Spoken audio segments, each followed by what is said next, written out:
బట్టల కోసం పోరాడుతున్నాం, ప్రాకులాడుతున్నాం, ప్రయాసపడుతున్నాం, పోరాటం చేస్తున్నాం. బంగారం కోసం పోరాడుతున్నాం. బ్రతుకు తెరువులో నువ్వు అది కావాలి, ఇది కావాలి, ఆస్తి కావాలి, అంతస్తు కావాలి, పొలం కావాలి, స్థలం కావాలి, వస్తువులు కావాలి, వాహనాలు కావాలని చెప్పి ప్రొద్దున లేచినప్పుడు సాయంత్రం వరకు ప్రాకులాడుతున్నావు, ప్రయాసపడుతున్నావు, పోరాడుతున్నావు. కానీ ఒక్క నిమిషం విను.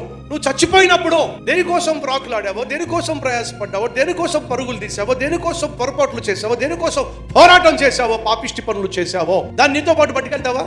దేవునికి ఇచ్చినటువంటి బాధ్యతలను పక్కన పెట్టేసి పరలోకానికి వెళ్ళవలసిన నువ్వు తప్పుడు మార్గంలో సంపాదిస్తూ, ఆస్తిపాస్తులు కూర్చుకుంటూ, బ్యాంక్ బ్యాలెన్స్లు పెంచుకుంటూ గుట్టుక్కుమంటే ఎందుకు? ఆరోగ్యాన్ని చెడగొట్టుకుని కుటుంబంతో సమయం గడపాల్సిన సమయంలో నువ్వు చచ్చిపోయే రోజు వచ్చినప్పుడు ఏడుస్తావు. డబ్బు డబ్బు డబ్బు అని చెప్పి గబ్బు పనులు చేశా. ఈ రోజు చచ్చిపోతున్నప్పుడు నా భార్య నా పక్కన లేదు, చచ్చిపోతున్నప్పుడు నా బిడ్డలు నా పక్కన లేరు, ఒంటరిగా మిగిలిపోయా. ఎక్కడికి పోతావు? ఆ రోజు నీకు రాకుండా ఉండాలంటే ఈ రోజు నేర్చుకో. నువ్వు కలిగి ఉన్న దానిలో ఏమైతే దేవుని పేరట ఇవ్వగలవో ఇచ్చే ప్రయత్నం చేయి.